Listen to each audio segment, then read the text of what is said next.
Welcome, wonderful listeners, to the Shadow and Starlight podcast, where two friends deep dive into popular fantasy and romantasy books. We get into the stories, characters, world building, lore, and so much more. So buckle your seatbelts for this wild roller coaster ride of emotions, magical worlds, and laughs. I'm Kinsey. I'm Kana. And today we're covering chapters 46 to 56 of Onyx Storm by Rebecca Yarros. First and foremost, please listen carefully to our content warning. These are adult books we are covering, and neither of us have a filter, so this podcast is rated R and for those 18 plus. Regarding spoilers, if you have not finished Onyx Storm to the very last page, please come back after doing so. While we are discussing this stretch of chapters, we will be doing so with perspective of what happens in the rest of the book, for better understanding, to dig deeper into the theories, and to appreciate the masterful foreshadowing of Rebecca Yarros. So going forward, all episodes on our show will contain spoilers for the whole series in question. Next, if you like what you hear today and want more, please come back next Thursday, and next Thursday, and next Thursday, and next Thursday, and every Thursday after that for a brand new episode. As a adolescent podcast, we would love to hear your feedback to better ourselves and expand our book loving community. Please feel free to give us reviews, reach out to us on social media, and follow us on TikTok, Instagram, and watch us on YouTube at Shadow and Starlight Pod. I feel like this is going to be a slap happy episode. It's not much going on in this stretch. Yeah, this is like right before really it gets to the real stuff. The rest of this, the crazy. Yeah. Okay, announcement. Our lives are kind of crazy right now. Me and Weston are moving to Louisiana the first week of March, and so we're trying to get ready for that, which is crazy. And Kenzie is being worked to the bone. She's been working like 12 days straight, and we just did so much stuff for Onyx Storm for obvious reasons, but we decided we're going to give ourselves a week off after we finish the last deep dive of Onyx Storm. We just need a week to kind of reset, and I can get set up in Louisiana, and Kenzie can recover. And then we will have our interview with Sarah A. Parker releasing after that week, and we're going to start Metal Slinger after that. So Stay tuned. You can take that extra week to binge Metal Slinger if you haven't read it yet. But yeah, announcement, we're taking a breather. Yes. Just a little baby one. Yes. Yes. What you drinking, brah? Water, brah, because I think I'm getting sick. Yes. I'm drinking apple flavored whiskey and apple cranberry juice or cranberry apple juice. Yeah. Apple berry. So it just literally tastes like apple. I don't really taste the alcohol, which is kind of scary because I know I'm gonna be. Like every time you drink during the episodes, it just gets like progressively funnier. This is 35% alcohol, so. Holy shit. Yeah. Yeah, you better be on the flow. Hopefully not. It's time to cross the parapet, and Kana's going to lead us across it, and she takes us through her Shadow and Starlight synopsis, aka her unhinged summary detailing the events of these chapters. Okay, let's go. While Xaden and Andarna continue their broody era, Violet continues to exhaust herself every day with signet training and classes at Basgiath. Navarre is still on their selfish bullshit, not letting any civilians in their borders to flee from the Dark Wielders taking over the whole continent. Not to worry, because Xaddy is back, and he is opening Tyrandor's borders. Halden's petty little arguments and weaponized insecurity be damned. However, we should be worried that Xaden is a lost cause, because there is a new shadow wielder of the generation, Lynx, part of the Iron Squad. This causes Xaden to distance himself even more from Violet, who is grasping at straws for her relationship. The early bird gets the worm, or in this case, the early one-legged Sawyer gets to ride again. Woo! The Iron Squad is complete once again. After Violet gives her girl boss dragon a pep talk, the squad plus Dane and Bodhi and leadership take off for Arisha for their rune course that they missed while off searching the Isles.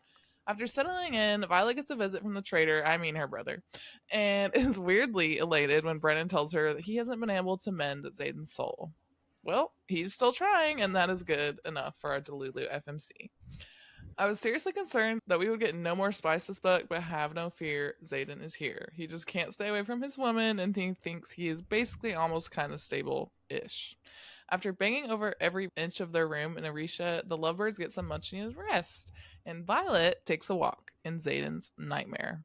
Waking, they discuss their dreams until the realization of Violet's second signet hits them. Yep, she's a type of intrinsic, more rare, more powerful, and more dangerous than even Xaden. They have little time to confirm with Marin and ponder the ramifications of her signet before alarm bells sound. Arisha is under attack. Quickly strategizing, they break apart to reach their assigned positions, and our FMC and her bestie go right into the thick of it. They take down several wyvern until Taryn takes a hit and they skid to the ground. Oh, great! Theo is here too. Could it get any worse? Oh, yeah. Andarna is chilling at Dune's temple. At least somebody listened to the prince who can see the future. After a quick little family argument, Rhiannon removes the wing spur from Taryn so that her bestie can be airborne again. Just before they're about to take off, the Dune priestesses refuse to take cover, and they also want to know about Violet's hair care routine. Not the time, ladies. Theo joins the conversation as condescending and mean as ever. Just before everything goes to complete immediate shit, Theophany and her little venin friends flee unexpectedly, scared of something, and the wyverns start falling out of the sky, all thanks to Andarna's ancestor, Leothin? Leothin. I don't know why that sounds like I'm saying it wrong. We're just going to call him Leo. But thank you, Yes. Leo, for having an ounce of empathy and donating your fire breath to the Wardstone cause. True to form, he insults Violet immediately, but is also slightly less of an elitist asshole than his other mood ring associates. He has come back for Andarna and to offer her a chance to learn and choose their ways if she goes back with him to the Isles. Turns out Irids are magic and have the power to shape, block, form, and end bonds as they see fit. The selfless queen she is, Violet tells her it's okay. Go learn more about your heritage. So she does. Without much of a goodbye. And this is where we cried probably the most in Onyx Storm. No joke. Yeah. No longer whole and grieving immensely, Violet enters a deep depression, similar to the one I went into after the most recent election, so I feel you, girl. Her loved ones and remaining dragon dote on her. That is, until Mira shows up and urges her to get the fuck up because wallowing in bed will only make things worse. Kinda true, especially when you are fighting an active war to save the entire continent. Trader Brennan joins the conversation, only to overstimulate their little sister with their constant beef and bickering. This time, about whether Violet was dedicated to Dune, which obviously, y'all. Apparently, there's kind of a prophecy about turning venin, and that's why Mira has such a weird vibe towards her little sister. Xaden clears that up, and to Violet's protest, shares his truth with Mira, who immediately pulls a blade on him. She is once again betrayed by Brennan lying to her, again, and heads out very abruptly. After failing at runes due to Terran's explosive power, Violet gets a verbal ass whipping and wielding lesson thanks to Felix. After a quick mending after her exertion, she hits the hay with her man, who she has very limited time with. Just like last banging, she dreamwalks afterwards. This time, the realization of being in Xaden's dreams separates her astral form. Guess that's what I'm calling it. And the duo proceeds to speak with the sage, who is also dreamwalking? Question mark. Honestly, I don't even know anymore. But real bad news: Berwin, a buttface, knows Violet is a dreamwalker, and the worst part, he has Mira. Damn. Mira. Mira. Mira. That was also devastating. I was like, I went from crying over Andarna to like, oh my god, Mira's gonna be the one that dies. Thank God she didn't, but I was like, oh my god, Rebecca. Rebecca. All right. Now that we've crossed the parapet, time to head into our battle brief section where we will discuss all notable things in initial chapters, including foreshadowing, theories, and our favorite parts. Okay. All right. So we remember how at the island of Zelina, I think that's how it's pronounced, right? Yeah. Okay. So Violet's gift that she drew from their little card game, she got a broken compass. And I'm actually pretty sure that this might be really important. And I came across this Reddit theory by at San Juniper No. And it was amazing. The compass in Zelina was given to her by someone that very closely resembled Xaden. Like, same features, tall, dark, handsome, wearing black, who's like staring at her and smirking at her, which is, that's a lot of things that Xaden does. So I feel like in our brains it's telling us it's connected to Xaden somehow. And then notably in this stretch, I caught this. Violet says, quote, Xaden walks through the door and my heart stops. His gaze jumps to mine like a compass pulled north. Compass? Hmm. You said compass? Okay, so I'm theorizing that this compass really was, instead of just something that they collected on this island, really was a gift from the gods, because we know the gods are major players at this point. And I think that this compass may be the thing that helps her find Xaden in book 4, because compasses help you get home, and Violet often refers to Xaden and his shadows as feeling like home. So I'm kind of thinking it could be like Jack Sparrow's compass, where it points towards what you really want. And we know Violet really wants her man. So I don't know. I'm sensing something with this compass.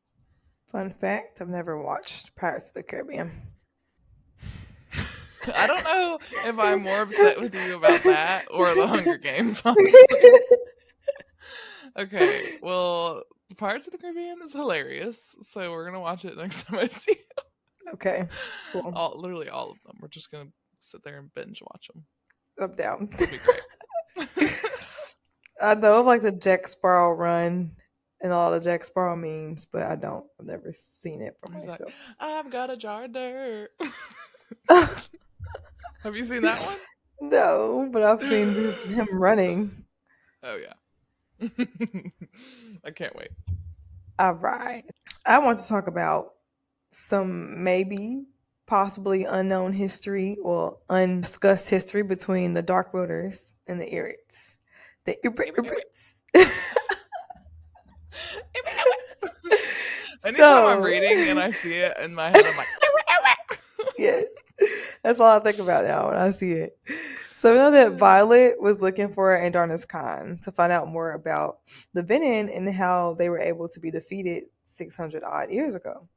And they stated that there was no way to really cure them. They said there was no cure, but they did mention them changing, which is really weird.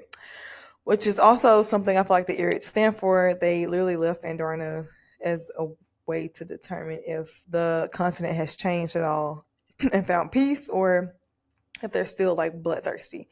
And I found this interesting, like during the particular scene at Arisha when they're under attack and Theophany finds Violet at Dune's temple, and how she's been fascinated with Andarna this whole book. When Andarna shows up and attempts to scorch her, but then Leo, Mr. Leo, he ended up feeling the wart stone and he popped up, and Theophany started to freak out and they fled.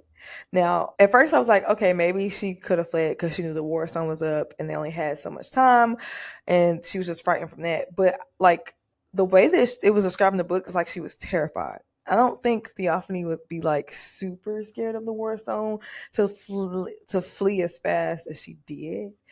She just gives me more of like a fearless character who isn't really scared of much and like knows yeah. how powerful she is, and her being alive for so long. Her terror kind of rubbed me the wrong way. So I don't know. I low-key believe that she was afraid of Leo, and I want to know what the history there is. I actually thought that too. I started writing it down, and then I was like, oh, it's probably just the wards. But it was a very strong reaction because they can Yeah. still wield like a little bit in the wards, right? The Mm-hmm. venom. Yeah, the Yeah, they're not wyvern would die, completely but the powerless. Bennett, yeah, it's not like they were gonna die because the war stone was up. They just can't wield it. They can't wield that well, and then their wyvern are not alive. Like their wyvern are dead, which Yeah. is so I don't know. It was like her reaction just rubbed me the wrong way, and she already knew that she wasn't welcome because of the temple being there, like her being an ex priestess, and then just her whole reaction kind of just threw me off. I don't know. I feel like there could be. I don't know. I had a thought about the Irids where like maybe they live longer than normal dragons. All the other dragon breeds live to be like what 200 or something. Mm-hmm. So like what if they lived longer than that and they would recognize Theo, or I don't know. I feel like there's Yeah, something to that. They're definitely very interested and possibly afraid of the Irids for some reason. yeah. I don't know. Her reaction was just sus. Very They're sus. sus. They're sus. You want to know what else is sus? What? Xaden Yeah. planning the whole last chapter situation. He was Mm-hmm. planning this for so long, and let me dig into it. So Okay. I noticed this when arriving in Orisha, Violet notes that the blade of Orisha that we saw in Deverelli is, quote, missing a single stone near the top. And I went back to the Deverelli chapter, and there was no mention of the blade missing any of the emeralds or whatever. And in the last chapter, Violet's marriage ring has the exact gem on it from the Hmm. Blade of Orisha. At this point, we know for sure that he's planning this end of book craziness. And then Yeah. also in chapter 55, after he has the argument with Bodhi, Violet even asks him if he is planning for his own demise. I don't think he answers it, but obviously yes. And I think at this point it makes sense that he's making these plans because he's clocked how much Bodhi is resisting being the next in line, and he's like totally accepted his fate that he's gonna turn full venin eventually. So much so that he was having the ring made since the blade was retrieved from the Isles not that long ago. Xaden, you sly dog. Not gonna fill anyone in on your plans. Hmm. Speaking of his plans, I wonder why the priestess owed him a favor. Well, is it because they saved their lives? Maybe. I don't know. Like, even though it was Violet, I guess they were just like, Xaden, you got a favor now. Yeah. I don't know. Because I feel like there's a big hole there. Just like a lot of questions for me because, well, I'll get into it after this next foreshadowing part because it kind of plays a role in both. Like, yeah. So, one second. Okay, okay, Okay. okay, okay, okay, So, okay. next, I want to kind of discuss Dune's prophecy for Violet and their kind of whole vision of her life. So far, we know that about the whole dedication, everything that Violet's father, what's his name, Asher. Yeah, Asher. Asher took her to Umbriel to dedicate her because he was hoping that would help her survive. Because obviously she was sick. We know that she was dealing with something with his baby. Da da da. In order to be dedicated, a clear path had to be chosen, which is why it was very frowned upon to dedicate an infant because they couldn't choose their own paths that early in life. If she would have been dedicated and decided on a different path, it would have been very likely that she would have turned venin. And they stated that, quote, the heart that beats for you or within you would do the wrong thing for the right reason, reach for unspeakable power, and turn dark. So they always knew. I feel like the priestesses always knew that the venom would be a part of Violet's life at some point. And Yeah. whether it was her turning into one herself or someone that she loved, which is one, it still has me believing that we still don't know everything we need to know because I feel like someone in her family still hasn't told her the full truth about her familial line. And as Mm-hmm. Anna has been saying this whole stretch, well, this whole since a long time, as Kenna's been saying for a while, just the alcohol is making it hard for me to talk. Oh my god. But as Kenna's been saying for a long time, she might end up turning Bennett herself to save Xaden for love. So that just makes me think like the Bennett has always been her prophetic destiny for. So it Yeah. makes me think, why is Xaden owed a favor by the same deity that Violet is associated with?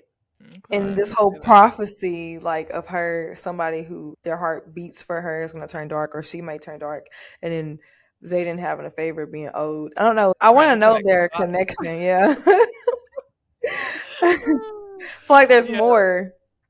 we're so close to like.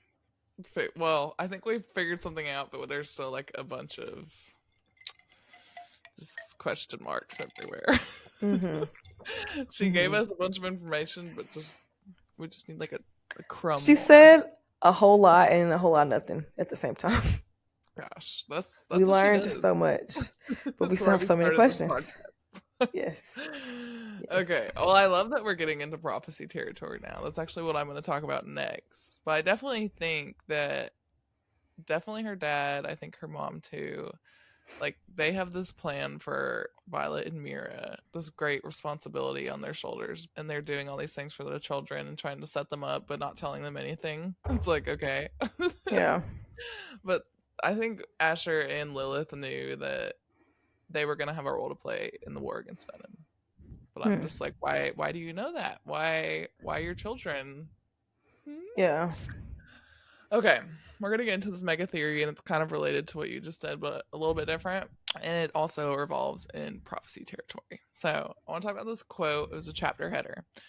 While most deities allow temple attendants to choose their timeline of service, only two require a lifetime of dedication: Dune and Loyal. Loyal? Hmm. It's the god of love, I think. So, and then it says, for both war and love, change souls irrevocably. Oh my god, irrevocably. Irrevocably. Thank you. Okay. Wow, that was a hard word to say. What really caught my eye here is that war and love change souls. Is that how we cure Xaden? I'm possibly pretty sure. I think that to be cured, to have his soul changed, restored, whatever, he will need to be dedicated to a god, likely loyal, because it can change his soul. And this is a phrase that we said in our episode, our reactions with Maddie, all is fair in love and war. That's like a very well known phrase. It's very interesting that we're talking about the gods of love and war and how they require a lifetime of dedication and they change souls. So I'm seeing something here, and I know that Malik is obviously a big part of the story as well, so I'm not sure how he fits into this picture. But as far as the prophecy part coming in, what you just talked about, Mira revealing that the priestess predicted the heart that beat for you or within you would do the wrong thing for the right reason, reach for unspeakable power, turn dark, aka Xaden. It kind of seems to me like the priestess knew that this was going to happen. Like it was like weaved in the fates, weaved in the gods before their time. Like feels like it's all destined to happen in like a prophecy way. And I feel like Violet and Xaden are maybe destined to be dedicated and to maybe use the gods' help to defeat the venin. But I don't know. We'll see. But I'm pretty sure. Yeah. All right, since we finally got to the second signet reveal after waiting years and years and years. Forever. When I tell you I was reading Onyx Storm and I was getting like 100 pages, 200 pages, 300 pages, I was like, oh my god, when are we going to find out what it is? Only almost 500 pages into the book. Golly. But anyways, I do love this segment and I can't stop thinking about like how powerful is it going to be. So I wanted to take apart some quotes from the signet reveal chapter and maybe think on what that could mean for her future signet powers.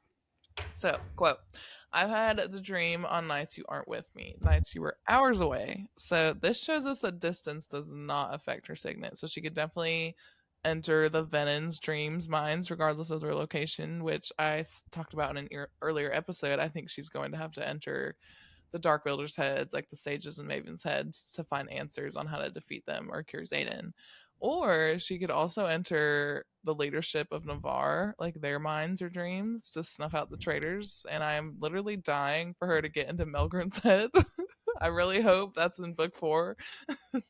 Especially since I think Xaden mentioned it. He's like, you could get into General Melgren's dreams. I was like, is that foreshadowing? Please make this happen.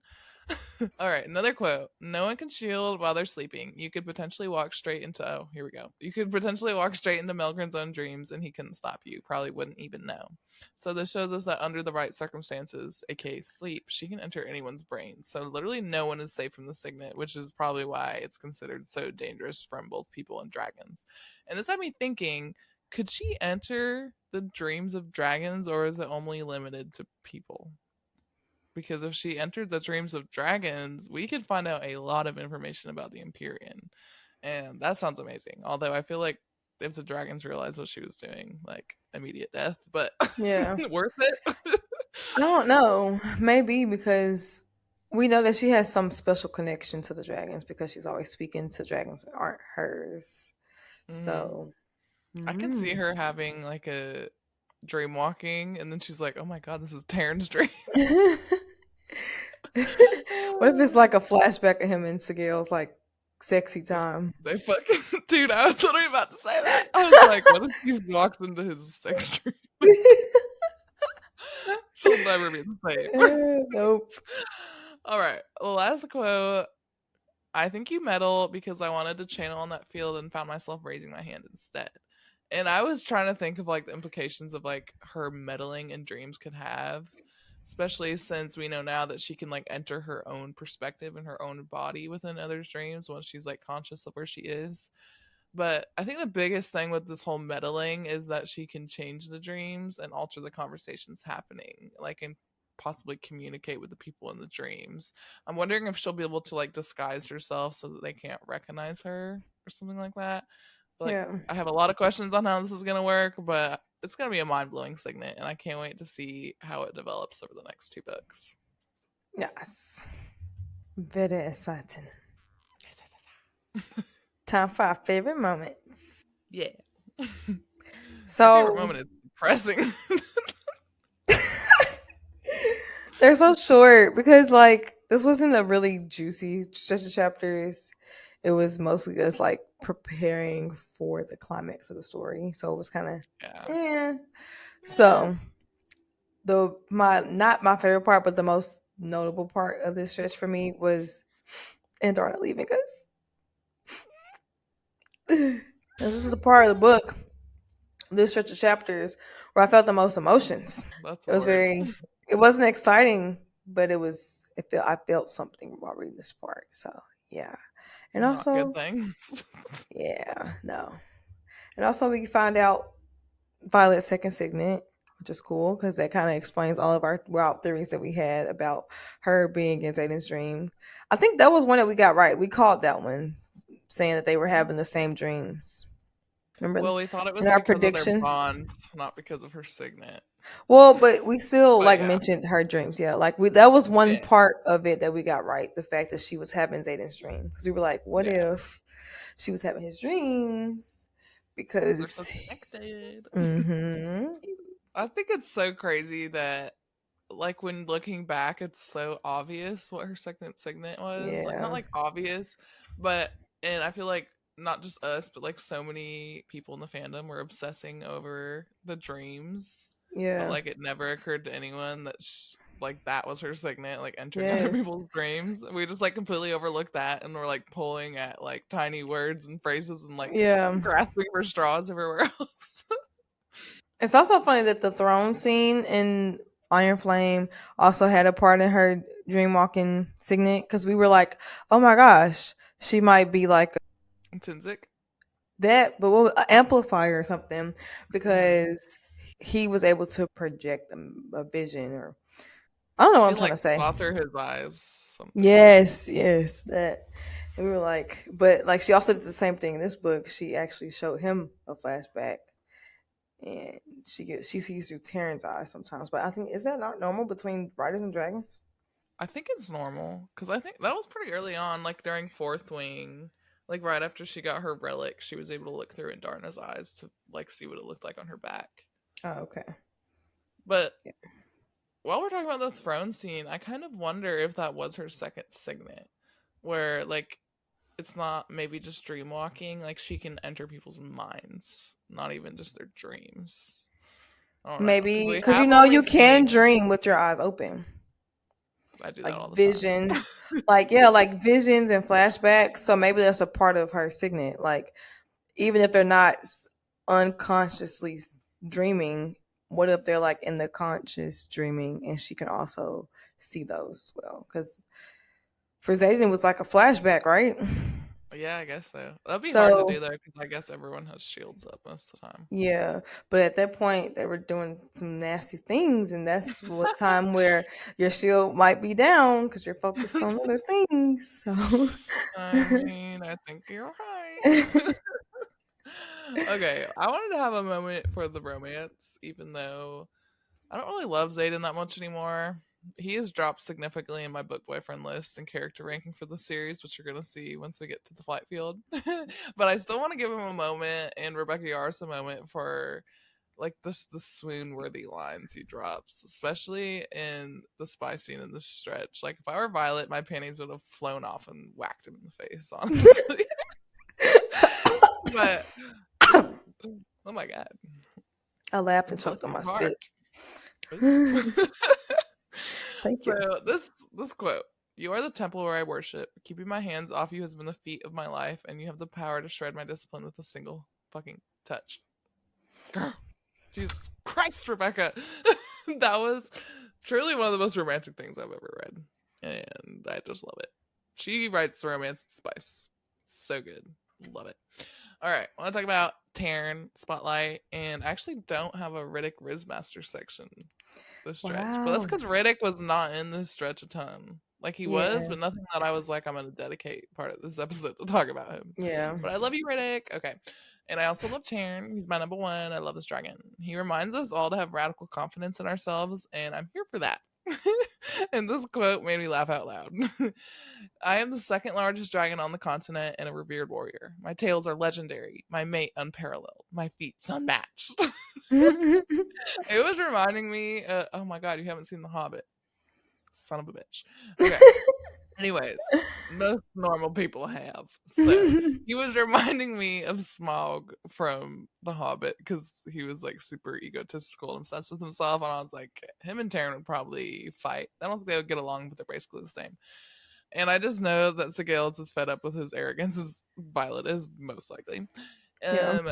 But as much as I love his egomaniac side, he was just making my heart melt the stretch after Violet goes through her depressing, messy mood. And he gave her unfettered access to him, like, so she could always be with him, just like trying to fill that hole in her heart. And I was like, oh my gosh, damn. I don't think any other dragon would have shared that much of their private lives with their riders, but Taran and Violet have just such a special connection, and he knows not necessarily what she's going through, but he knows what a major loss that is in a way that Yeah. probably not a lot of other people, dragons, creatures get. And that just made my heart melt. He was trying to make her feel better in every way he could. Yes. Now it's time to close out our battle brief section and move on to the Book of Justinia, where we would dive into the mythology that inspired Onyx Storm, as well as doing a breakdown on everything that we know about deities, priestesses. Feel free to skip ahead to the fight field if you feel like you're already an expert. Yeah. Okay, I kind of want a different route in mythology today, and I'm excited to talk about it. Since we know poison is kind of an integral part of Violet, and it's happens so much in all three books. Like, we see poison used repetitively. So I wanted to explore the symbolism of poison in mythology, just because it is such a big part of this book series, and it's a strength that Violet has displayed from early on. It's like her own tool to create her own advantages in a world that's designed to kill her.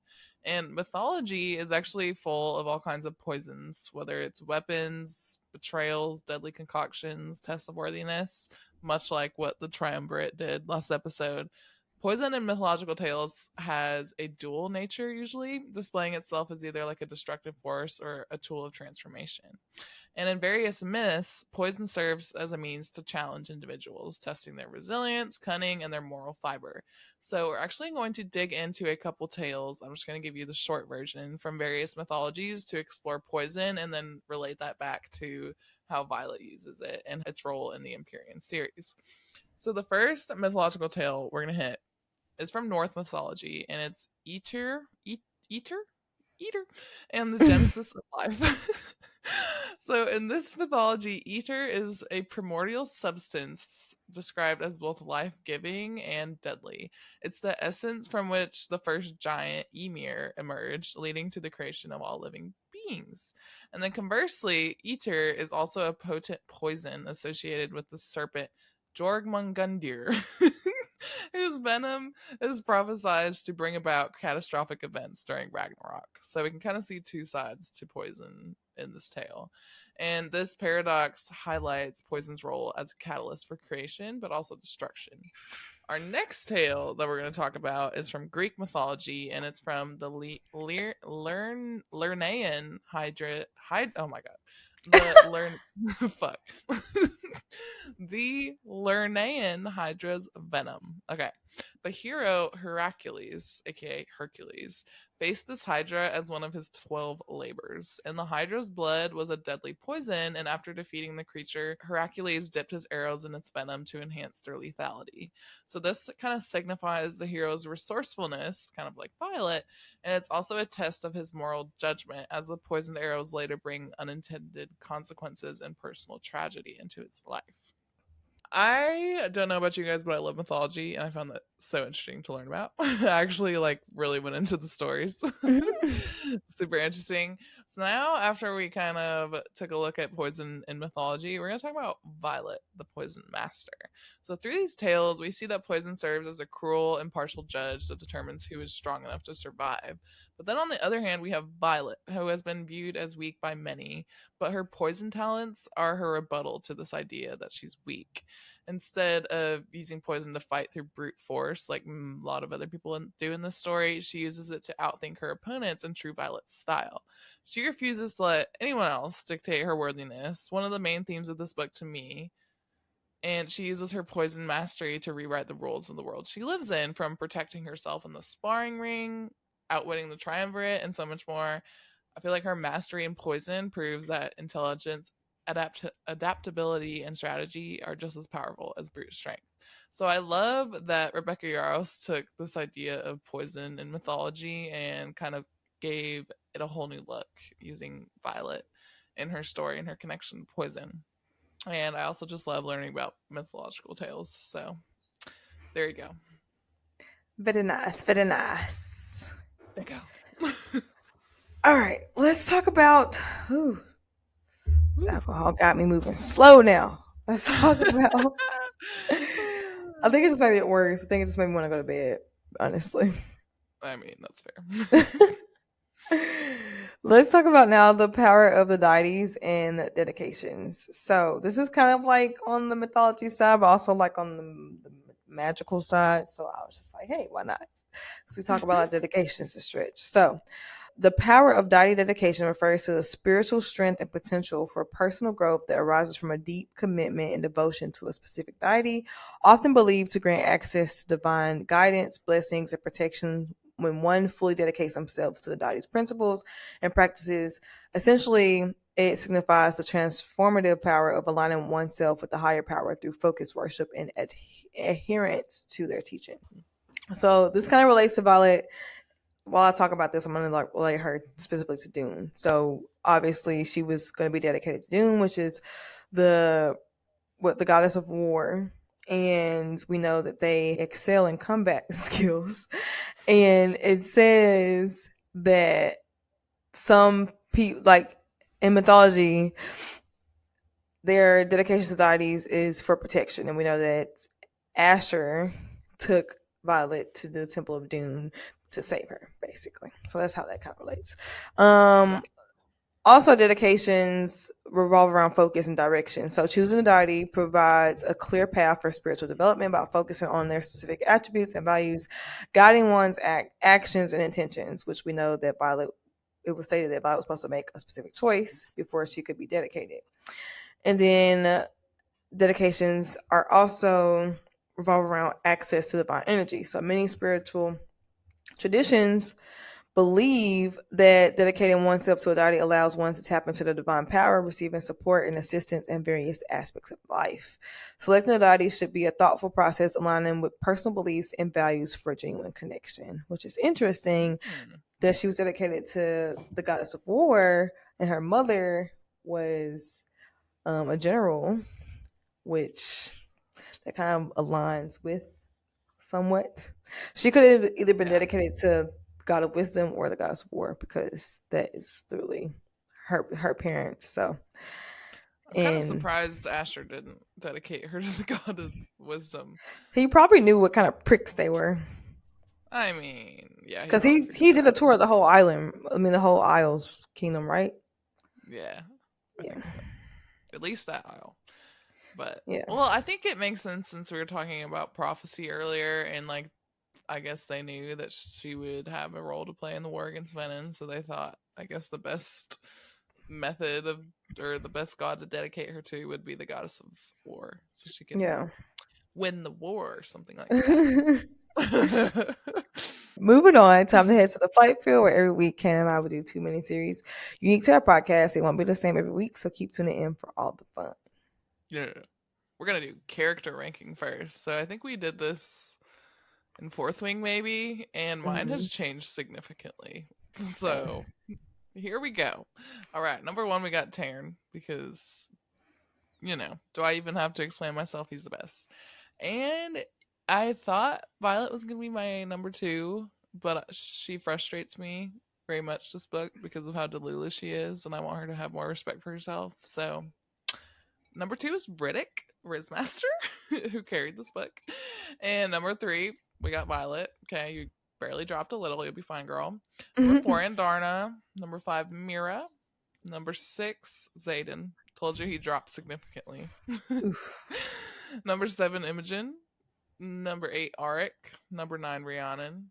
Number 10, Kat. I feel like that one might be controversial, but she's awesome, okay? I think my rankings are going to surprise you a little bit. Tell me. So number 1 is Violet. Because, I mean, Nice. Yeah. Number 2 is Rhiannon. Because, oh my gosh, I love you, girl. Number 3 is Taryn. I mean, no explanation needed. Number 4 is Riddick. Because I love him a lot more this book. I appreciate him a lot Xaden? more. Like, I've always liked him, but I appreciate him so much more in this book. Yes, above Xaden. Number 5 is Xaden, because my guy. We got to figure something out. Number 6 is Andarna. Because her loyalty kind of rubbed me weird this book, not gonna lie. Because I had a feeling, I was like, I had a feeling before it even happened. I was like, she is so obsessed with finding her family. Like, what if it came down to like Violet and her family? And she made her choice. Even though Violet encouraged it, but Taryn and Violet are your family, okay? I know it's literally I would never understand, but literally. My number 7. Dane. I think you're hot. Call me. Okay. So number 8. Call me. Oh my god. Never saw that coming. Number 8, Arik, because he's our sweet little prince. Number 9, Sloan, because girl, get you some. Dane. And number 10, Kat, because I love Kat. She's made cool. your list too. Yeah, yes. She is, man. I love it. Okay. Next mini series. We haven't done this in a while. Mostly because we've been only reading Onyx Storm. Yeah. So we're just gonna go over our TBR if you guys are interested in what we're reading right now. My TBR is Wilden, as it usually is. I'm usually reading like 4 to 6 books at one time. So I did just finish Metal Slinger. Diabolically delicious plot twist at the end, so prepare yourselves. But like I had to stop myself from like immediately going back and starting it over to like look at everything in a new light after I learned what the plot twist was. But anyways, I cannot wait to deep dive it. It's gonna be so good. I'm also reading a self-help book. Ew. No, I'm just kidding. It's actually really good. I started doing a little book club with my dad, and we're just like reading different self-help books and talking about them. So we're doing one on mimetic theory, which is like diving into like why we want the things we want. It's really interesting. And then I'm also rereading When the Moon Hatched for like the 7th time to prepare for our interview with Sarah A. Parker in literally a week and 1 day. This is real life. I'm so excited. And I started on my Kindle to read at night. I usually pick like a super nasty, slutty one. And my friend told me about this one, Romantasy. I think it's a Finnish duology called Feathers So Vicious. She said it's like super spicy, dark romantasy. So I just started that one. I'm reading on my Kindle at night. And after I finish When the Moon Hatched, I'm going to finally dig into book 4 of Stormlight Archive by Brandon Sanderson. I'm so excited. You already on book 4? It's a 1,300 pager. Sheesh. I don't know why I thought you were on book 3. I don't know why I thought you just finished book 2. I finished book 4 is crazy. In December, I think. Sheesh, bruh. And then I gotta read book 5. And then book 6 doesn't come out until 2031. Is he still gonna be alive?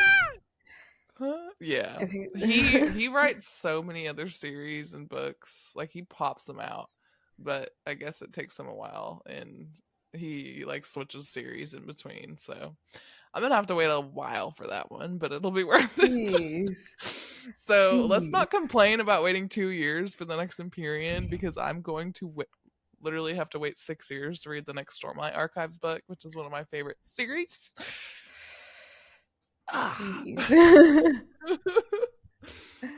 My TBR. So, of course, I got to start Metal Slinger because we're going to be covering that soon.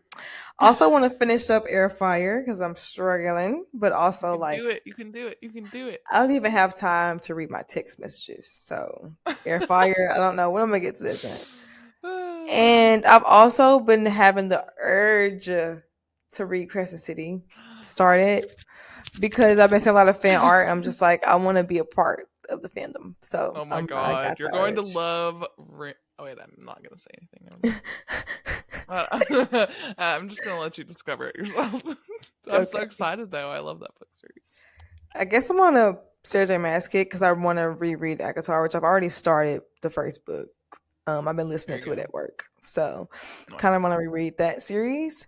And then on the more spicy route, I want to read "Lipstick and Cameras Click" by DJ Murphy.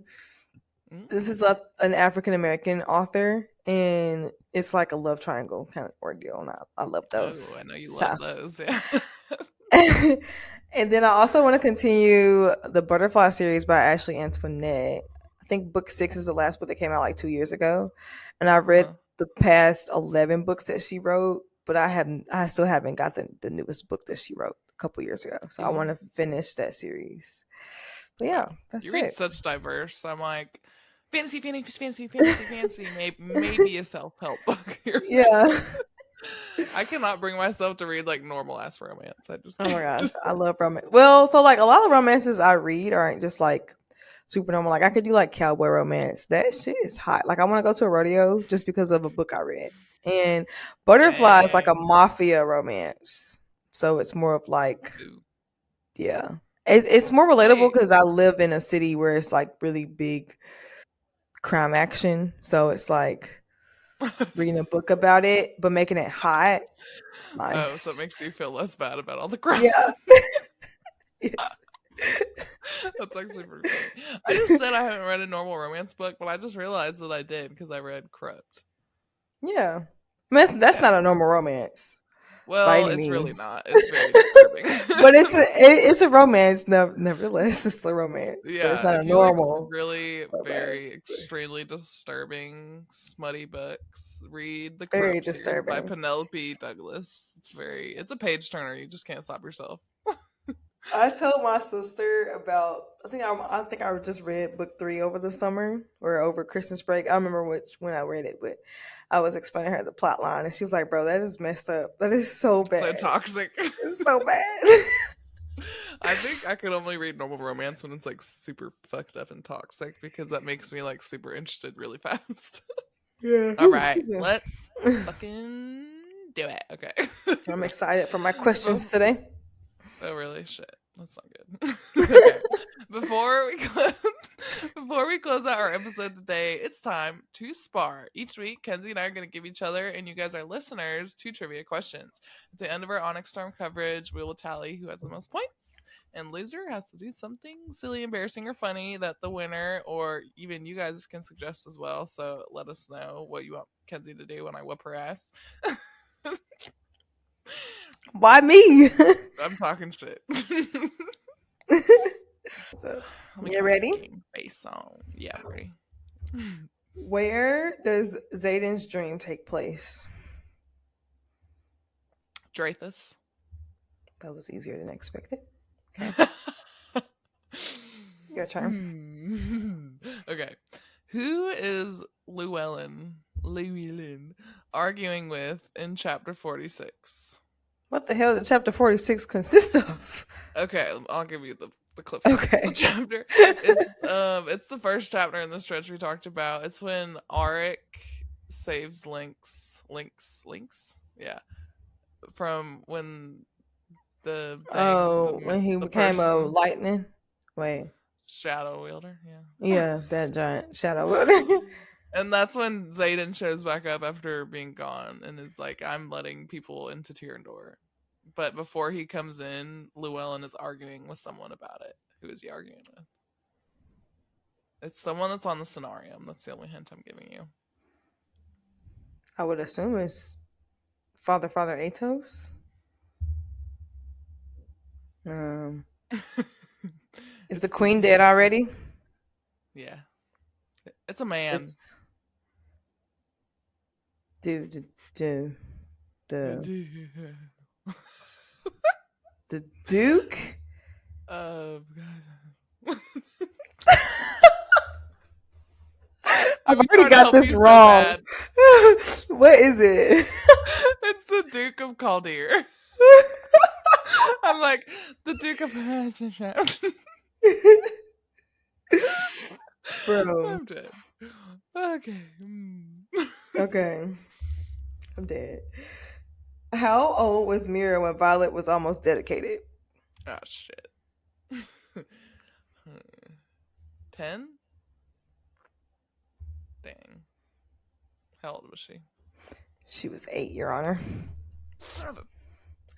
I mean, yes, Your Honor. Oh my god. Okay. What is on Xaden's nightstand when Violet arrives in Arisha? The stretch. the sword of the sword of Erasure And? and and a box, a ring Of? box, a box of chocolates. Son of a bitch. I'm gonna give it to you technically because it is a box, but it's the box of nothingness that he got from Zelina. And uh, it's technically the blade of Oration on the sword of Oration, but we'll just. I'm potato, just gonna. potato. I mean, You're tomato, a little tipsy, is tomato. what I'm basically. Okay. You knew where I was getting at. It's the fact that I got the answer right, but like also got the answer wrong, way wrong. Like Oh my. I said it, but didn't say it. You actually texted me and asked me like, should I have water or alcohol? And then secretly I was like, I bet if she has alcohol, she'll be really bad at trivia. And then I felt bad, so I gave it to you. Technically, I got it right. I'm way too competitive for this shit. The current score is I have 4.5 and Kenzie has 3. And we usually, when we do the last deep dive of a book, we do 3 questions. So Kenzie could still come and win it all, but she's really gonna have to step up her game. So I'm gonna drink more alcohol. Oh my god. Okay, well, that is a wrap on this deep dive of Onyx Storm. Thank you guys so much for tuning in. It means the world to us that you're here. So join us next Thursday as we continue our deep dive into Onyx Storm, and we will be going. We will be. That throws you off every time. We will be going over chapters 57 through 66. 66. Oh my god. Cry. It's almost over. Yeah, I'm not. Well, I am ready because I'm really excited to dig into like this will be like a massive theory episode probably. Yeah. And I'm excited to reread it very slowly and like look for clues, especially since we've spent so long digging into all the other parts of the book. The only chapter I've went back and reread was the last one, but I didn't reread any of the chapters leading up or during the final battle. So Yeah. I'm hoping I maybe pick up some more details that will help me. Yeah. Like I said, it means the world to us that you're here, and it also like makes our day when we hear feedback from you guys. So while you're here, if you could leave us a review, whether you're watching on YouTube, leave us a comment. If you're listening on Spotify or Apple, go ahead and leave us a review. We want to know what you think of our show, and it helps us build our podcast business, which is what we're trying to do. So that's one thing that you can do for us and for all the work that we're putting into it. It means the world when we get just like one little like or comment or review. So, and then make sure to subscribe on YouTube and all major podcast platforms for a freshly baked episode to be delivered directly to you next week. Bye, friends. See you next week. Bye, friends. We'll see you next week.